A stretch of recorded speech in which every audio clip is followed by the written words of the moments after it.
Aku selalu berpikir bahwa hidupku adalah sebuah drama Korea yang syutingnya dilakukan di tengah kemacetan Jakarta.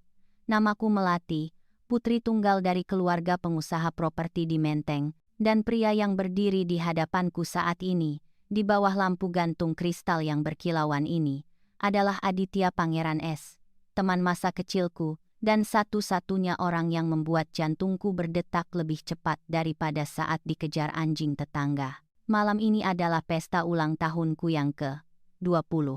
Udara Jakarta malam ini terasa lembab, tapi AC di ballroom hotel bintang 5 ini cukup dingin untuk membekukan tulang.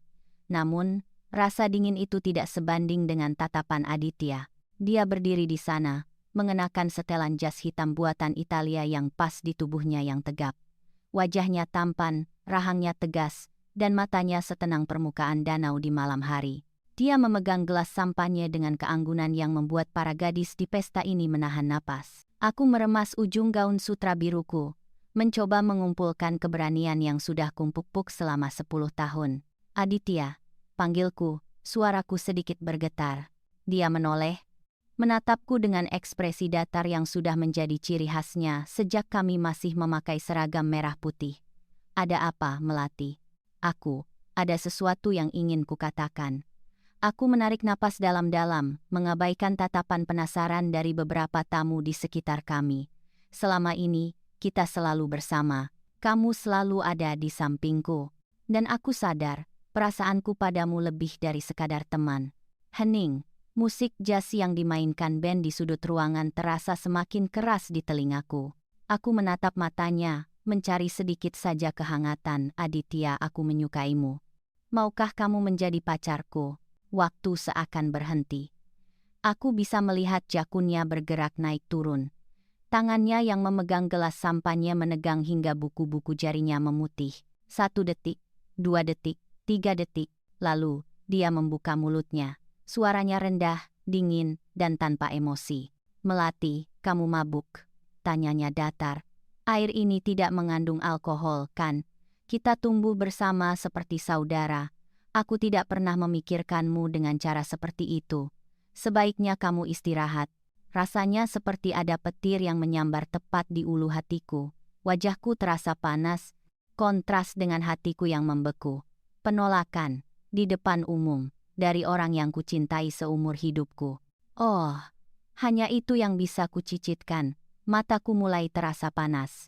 Begitu ya, maaf. Aku permisi sebentar. Aku berbalik, ingin segera lari dari tempat itu dan mengubur diriku di dalam selimut. Tapi baru saja aku melangkah 2 kali, suara gelas pecah terdengar nyaring di belakangku. Perang. Tuan muda. Aditya. Jeritan orang-orang membuatku berbalik badan dengan cepat.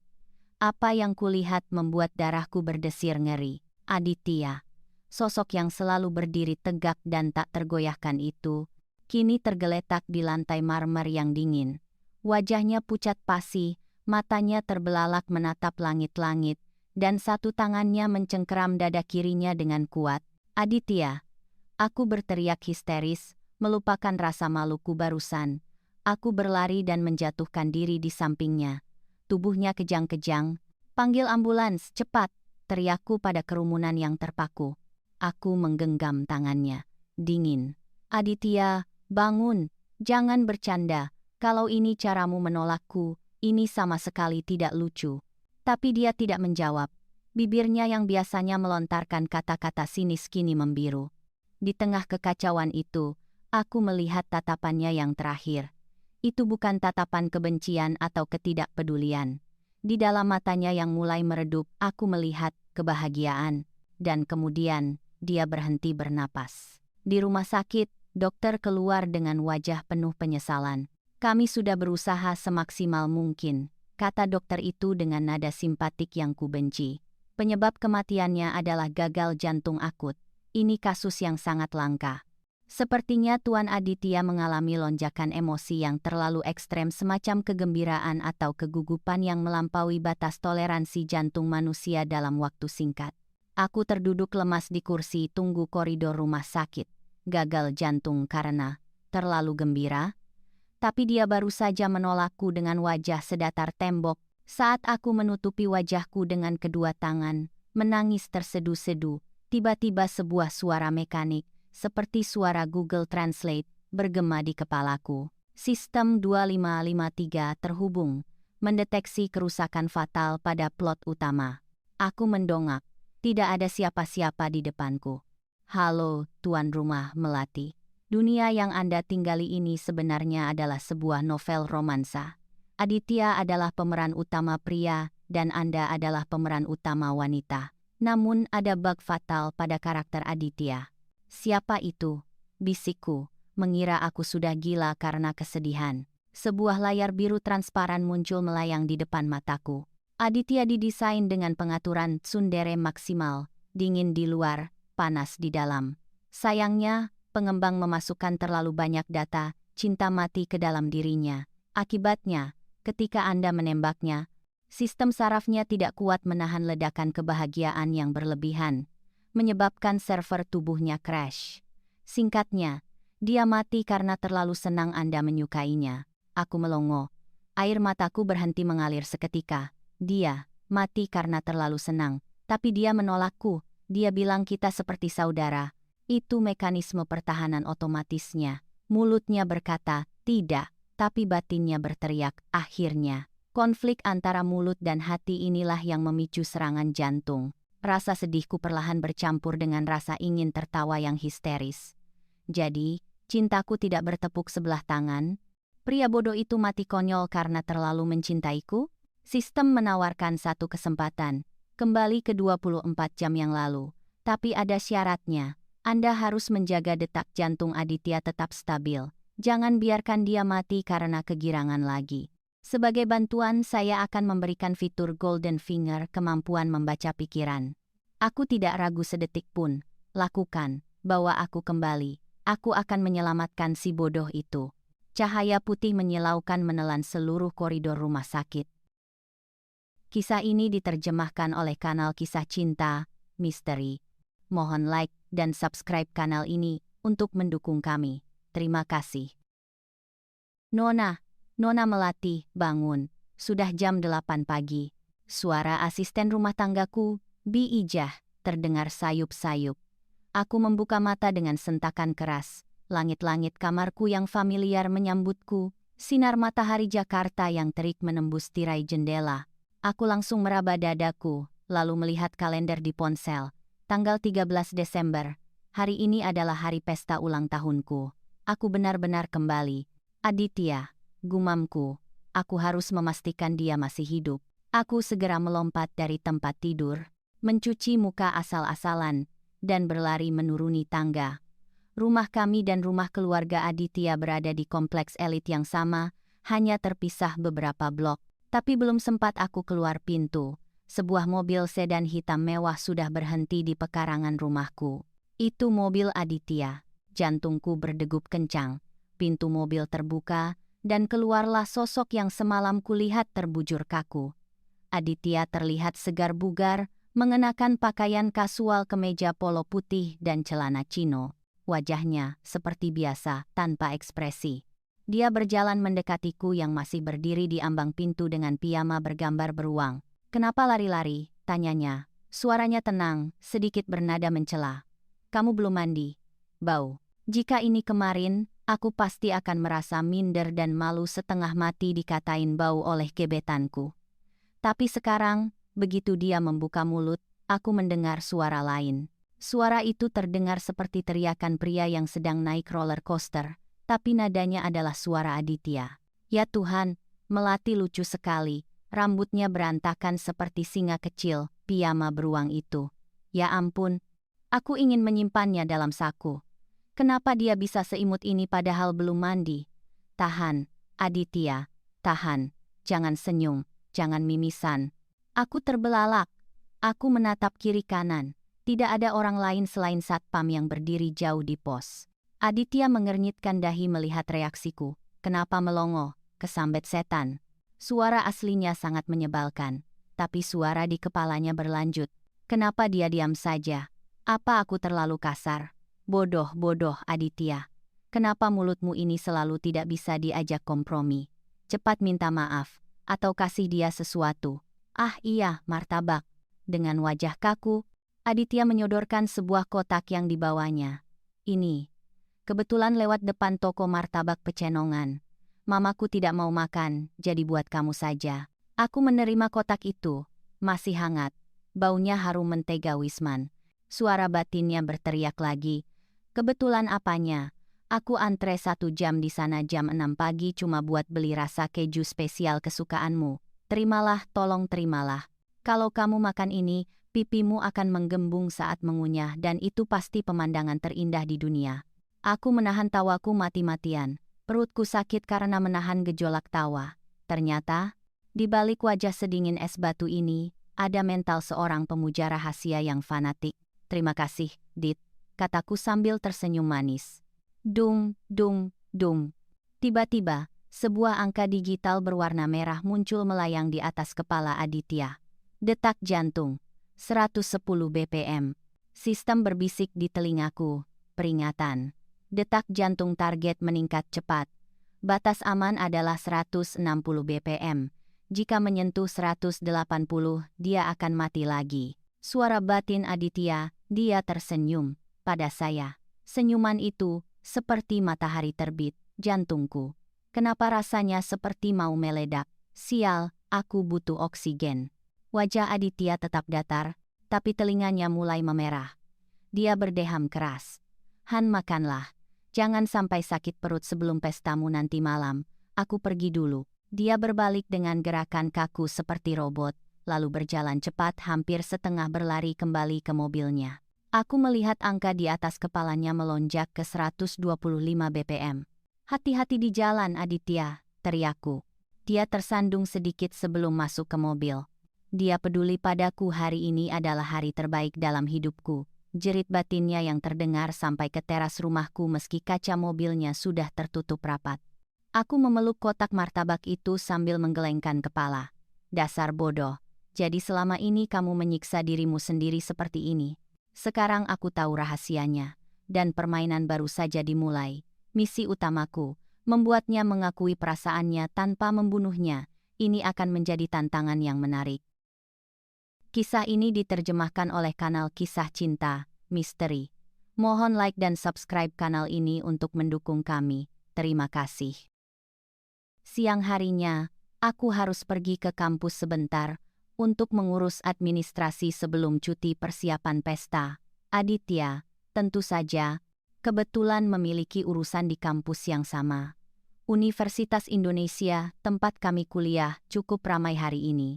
Kami duduk di kantin Fakultas Ekonomi. Aditya duduk di hadapanku, sibuk dengan laptopnya, atau setidaknya, pura-pura sibuk. Aku mengaduk es teh manisku. Mataku tak lepas dari angka di atas kepalanya yang sekarang stabil di angka 85 BPM. Aman. Aditya, panggilku. Apa? Dia tidak mengangkat kepalanya dari layar. Nanti malam, kamu datang, kan? Tentu saja. Orang tuaku diundang. Aku harus menyetir untuk mereka, jawabnya ketus. Suara hati, gila apa aku nggak datang?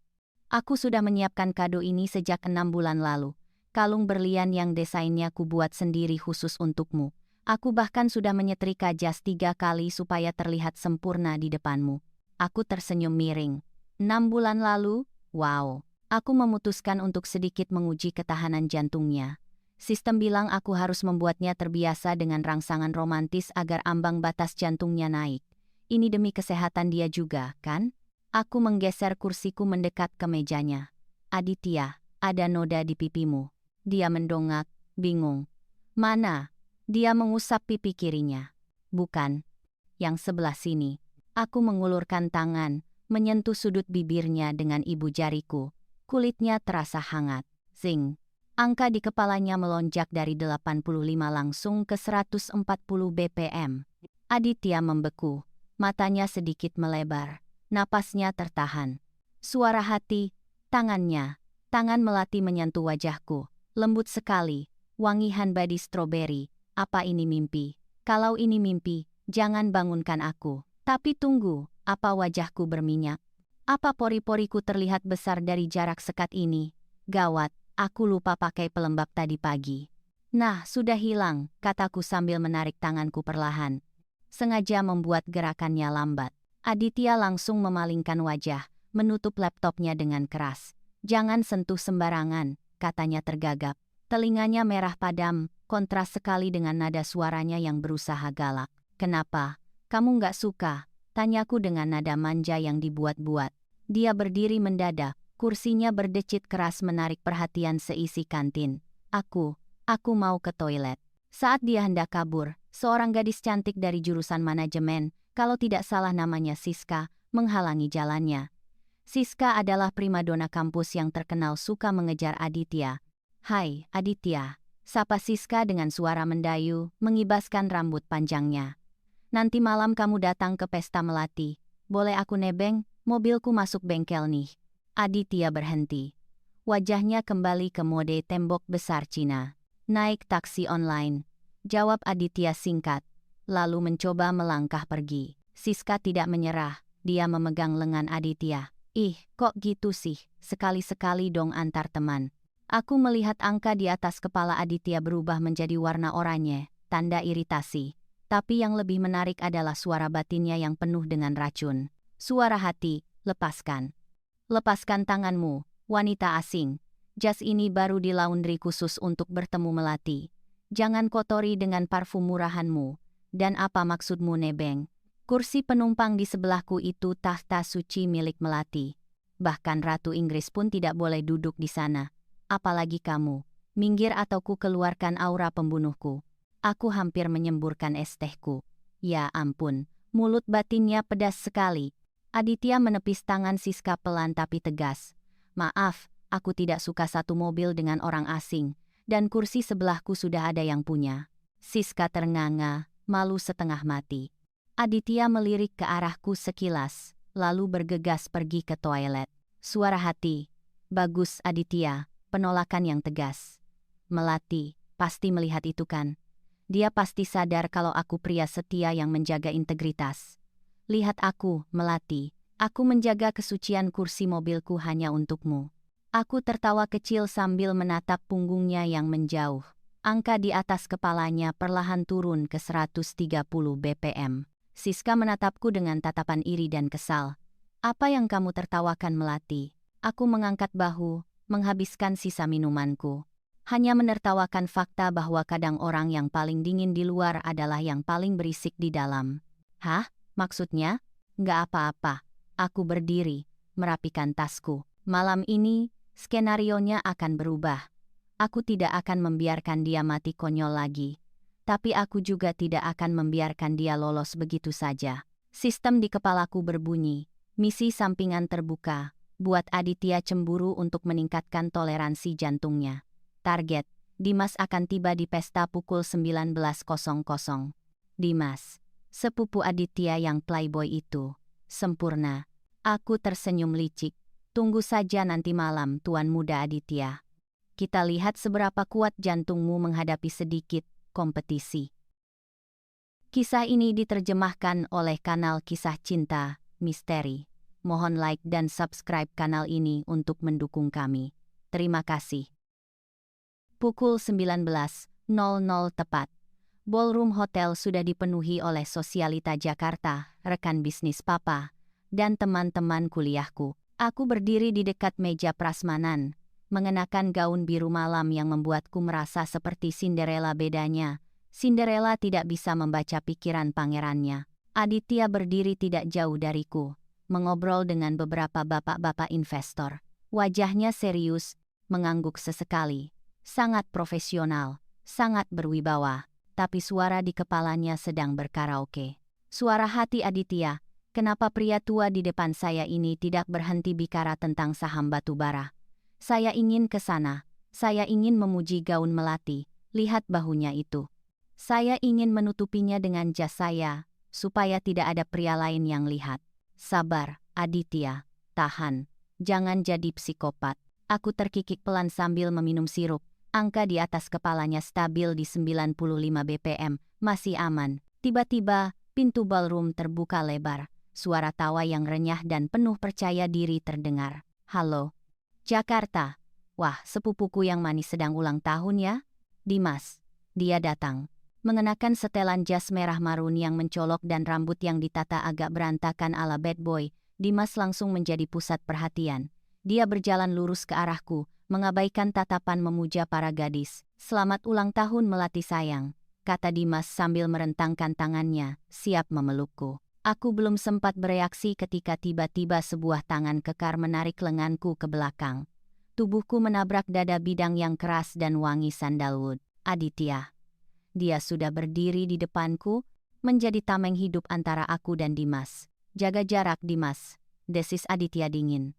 Dimas tertawa, tidak terintimidasi sama sekali. "Wow, santai sedikit mas bro. Sepupu sendiri mau peluk saja nggak boleh. Pelit amat." Aku mendongak melihat angka di atas kepala Aditya. Detak jantung 145 bpm. Suara hati Aditya, "Jangan sentuh tanganmu penuh kuman dari luar negeri.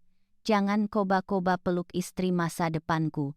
Alarm bahaya, si buaya darat ini pasti punya niat buruk. Kalau dia maju satu langkah lagi, aku akan membeli perusahaan bapaknya dan memecatnya."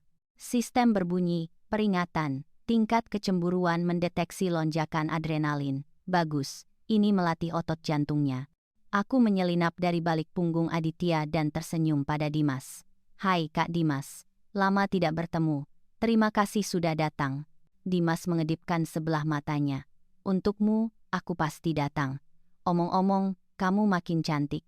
Aditya yang kaku ini pasti membosankan kan? Mau berdansa denganku nanti?" Wajah Aditya semakin gelap. Angka itu naik ke 155 bpm. "Dia tidak akan berdansa denganmu," potong Aditya cepat. "Kakinya sakit." Aku melongo. "Kapan kakiku sakit?" Suara hati Aditya. Bagus, alasan yang cerdas. Tapi tunggu. Kalau kakinya sakit berarti aku tidak bisa berdansa dengannya juga dong?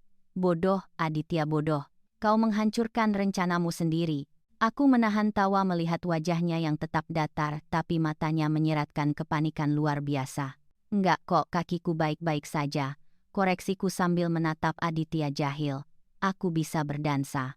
Dimas menyeringai kemenangan. "Nah, dengar itu. Simpan cemburumu, sepupu." Dimas berlalu mengambil minum, meninggalkan Aditya yang mematung dengan telinga merah padam. Suara hati Aditya. Dia mau berdansa dengan Dimas. Tamatlah riwayatku. Hidup ini tidak ada artinya lagi. Aku akan menjadi biksu saja di Tibet. Kisah ini diterjemahkan oleh kanal Kisah Cinta Misteri. Mohon like dan subscribe kanal ini untuk mendukung kami. Terima kasih. Lampu ballroom meredup. Musik waltz mulai dimainkan. Ini adalah momen puncak acara. Pasangan-pasangan mulai bergerak ke lantai dansa. Dimas meletakkan gelasnya dan mulai berjalan ke arahku. Senyumnya penuh percaya diri. Tapi sebelum Dimas bisa mencapai jarak 2 meter, Aditya sudah bertindak. Kali ini tidak ada keraguan. Dia meraih tanganku dengan lembut namun tegas, lalu menarikku ke tengah lantai dansa. "Aditya, diam dan ikuti aku," bisiknya. Suaranya terdengar sedikit serak. Dia meletakkan satu tangannya di pinggangku, dan tangan lainnya menggenggam tanganku. Jarak kami sangat dekat. Aku bisa mencium aroma parfumnya yang maskulin bercampur sedikit keringat gugup. Kami mulai bergerak mengikuti irama musik. Anehnya, Aditya yang kaku ternyata berdansa dengan sangat baik. Gerakannya luwes membimbingku. "Kamu bilang kakiku sakit," godaku pelan. Dia tidak menatap mataku. Pandangannya lurus ke depan, melewati bahuku. Itu strategi taktis. Gagal. Tapi suara di kepalanya berkata lain. Suara hati Aditya, "Ya Tuhan, pinggangnya kecil sekali, tanganku gemetar enggak ya, jantungku seperti sedang konser roka." Dia menatapku, tatapannya indah sekali. "Jangan injak kakinya Aditya. Fokus. 1, 2, 3. 1, 2, 3. Baunya wangi sekali, seperti bunga melati asli. Aku ingin waktu berhenti di sini selamanya." Aku melirik angka di atas kepalanya. 165 bpm. Lampu indikator mulai berkedip kuning ke merah. Peringatan, batas kritis mendekat. Harap turunkan tensi atau target akan pingsan. Gawat. Kalau dia pingsan di tengah dansa, Itu akan jadi berita utama besok pagi. Aku harus menenangkannya. Aku meremas tangannya pelan. Aditya, tarik napas, bisikku lembut. Tenang saja, aku ada di sini. Aditya menatapku. Kali ini, matanya bertemu dengan mataku. Ada badai emosi di sana, ketakutan, kerinduan, dan cinta yang begitu besar hingga rasanya menyesakan. Aku selalu tenang, jawabnya bohong. Suara hati. Bagaimana bisa tenang? Kamu adalah pusat duniaku. Kalau kamu tahu betapa aku mencintaimu, kamu pasti akan lari ketakutan. Tidak, kataku tanpa sadar. Aku tidak akan lari. Aditya mengernyit. Apa? Maksudku, aku tidak akan lari kemana-mana. Aku lebih suka berdansa denganmu daripada dengan Dimas. Mata Aditya melebar sedikit. Detak jantungnya yang tadinya melonjak liar, perlahan mulai teratur iramanya, meski kecepatannya masih tinggi. 150 bpm. Rasa paniknya berganti menjadi euforia murni. Suara hati, dia memilihku.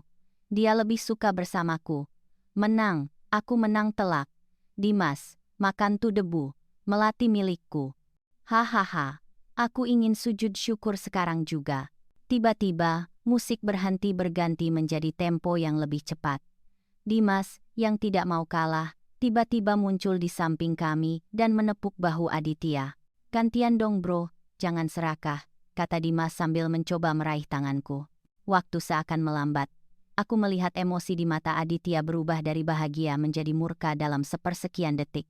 Tapi kali ini, dia tidak meledak. Dia tidak pingsan. Dia tidak berteriak. Aditya melepaskan tanganku sejenak, lalu merangkul bahuku erat, menarikku menempel ke sisi tubuhnya. Dia menatap Dimas dengan tatapan tajam dan dingin, tatapan seorang penguasa yang wilayahnya diganggu. Maaf, Dimas, kata Aditya dengan suara berat dan penuh penekanan. Melati tidak bisa berdansa denganmu, bukan karena kakinya sakit, tapi karena dia adalah pasanganku. Malam ini, besok, dan seterusnya. Henning. Orang-orang di sekitar kami terdiam melihat deklarasi posesif itu. Suara hati, katakan Laji. Ayo bantah aku. Aku sudah membaca buku cara menjadi alfa male demi momen ini. Jangan koba-koba mengambilnya. Angka di kepalanya, 170 bpm. Ini batasnya. Dia mulai terlihat pucat. Kakinya sedikit goyah. Aditya, aku segera memegang pinggangnya. Ayo kita cari udara segar. Di sini panas. Tanpa menunggu jawaban Dimas yang melongo, aku menyeret Aditya keluar menuju balkon. Kisah ini diterjemahkan oleh kanal Kisah Cinta, Misteri. Mohon like dan subscribe kanal ini untuk mendukung kami.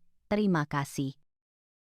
Udara malam di balkon terasa jauh lebih segar. Suara musik dari dalam teredam oleh pintu kaca yang tertutup. Hanya ada kami berdua di sini, di bawah sinar bulan dan lampu kota Jakarta. Aditya bersandar pada pagar balkon, napasnya terengah-engah. Wajahnya pucat, keringat dingin mengalir di pelipisnya. Kamu tidak apa-apa? Tanyaku cemas. Dia mengangguk lemah. Cuma, sedikit pusing, mungkin kurang gula. Suara hati. Hampir mati. Aku benar-benar hampir mati barusan. Jantungku sakit sekali. Tapi, tadi aku keren kan? Aku berhasil mengklaimnya di depan umum. Worth it. Biarpun mati sekarang aku puas. Aku tidak bisa menahan diriku lagi. Rasa haru, lucu, dan cinta bercampur aduk. Aku melangkah mendekat, mengurung Aditya di antara pagar balkon dan tubuhku. Posisi kabedon terbalik. Aditya, kataku serius. Dia terlihat gugup. Apa? Kenapa dekat sekali? Detak jantung, 175 bpm. Jujur padaku, desakku sambil menatap matanya dalam-dalam. Apa yang sebenarnya kamu rasakan padaku? Aditya memalingkan wajah. Mode sunderenya aktif lagi. Sudah kubilang kita teman. Bohong, potongku. Aku meletakkan tanganku di dadanya, tepat di atas jantungnya yang berdegup gila-gilaan. Mulutmu bisa bohong, Aditya. Tapi ini. Aku menekan telapak tanganku. Ini tidak bisa bohong. Kamu menyukaiku kan? Sangat menyukaiku sampai rasanya kamu mau meledak. Aditya terdiam. Tubuhnya kaku. Dia menatapku dengan tatapan putus asa. Seolah-olah rahasia terbesarnya telah telanjang di hadapanku. Suara hati. Dia tahu? Bagaimana bisa dia tahu? Apa aku sejelas itu? Habis sudah. Dia pasti merasa jijik, dia pasti akan meninggalkanku karena aku aneh. Suara batinnya yang penuh ketakutan membuat hatiku sakit. Aku tidak ingin mendengar keraguan itu lagi. Aku berjinjit, menarik kerah ke mejanya, dan menempelkan bibirku ke bibirnya. Mata Aditya melotot sempurna. Tubuhnya tersentak seperti tersengat listrik. Detak jantung, 178, 179, 180, 185 BPM. Sistem berteriak di kepalaku. Bahaya, bahaya, overload, sistem akan crash. Tunggu, mengkalibrasi ulang. Aku tidak melepaskan ciumanku. Aku memeluk lehernya erat, menyalurkan semua perasaanku agar dia tahu bahwa dia tidak sendirian. Perlahan, aku merasakan kekakuan di tubuhnya mencair. Tangannya yang tadinya menggantung ragu, kini melingkar di pinggangku, menarikku semakin dekat. Dia membalas ciumanku, canggung pada awalnya, lalu berubah menjadi penuh gairah dan keputusasaan. Ting! Sebuah notifikasi hijau muncul di udara, menggantikan peringatan merah. Sistem update, virus cinta terintegrasi, batas detak jantung dihapus, selamat host. Anda telah menyembuhkan bug dengan metode shock terapi. Aku melepaskan ciuman kami, terengah-engah. Wajah Aditya merah padam, matanya sayu, dan rambutnya sedikit berantakan. Dia terlihat sangat manusiawi dan sangat tampan. Melati, bisiknya suaranya serak. Aku juga menyukaimu, bodoh, kataku sambil tersenyum lebar. Sangat menyukaimu, jadi berhentilah berpikir aku akan lari. Aditya menatapku tak percaya. Lalu, perlahan-lahan, sebuah senyuman lebar merekah di wajahnya. Senyum tulus yang selama ini disembunyikannya di balik topeng es. Jadi, kita pacaran? Tanyanya polos. Kalau kamu tidak mau, ya sud. Mau, teriaknya cepat. Lalu dia berdeham, kembali mencoba sok cool. Maksudku, ya, boleh saja, kalau kamu memaksa. Tapi suara di kepalanya berteriak lebih keras dari kembang api tahun baru. Yes, akhirnya, cita-citaku sejak TK tercapai. Terima kasih Tuhan, terima kasih alam semesta. Besok aku akan sumbangan ke panti asuhan. Aku akan membangun masjid. Aku punya pacar, dan pacarku adalah Melati. Aku tertawa lepas, memeluk pria aneh yang paling kucintai ini. Di masa depan, mungkin akan sulit hidup dengan seseorang yang suara batinnya seberisik toa masjid, tapi kalau itu Aditya, aku rasa aku bisa menanggungnya. Karena ternyata, suara hatinya adalah suara terindah yang pernah kudengar. Video kali ini telah selesai. Tekan like jika menurut Anda ini bermanfaat, dan subscribe untuk melihat lebih banyak video baru. Sampai jumpa!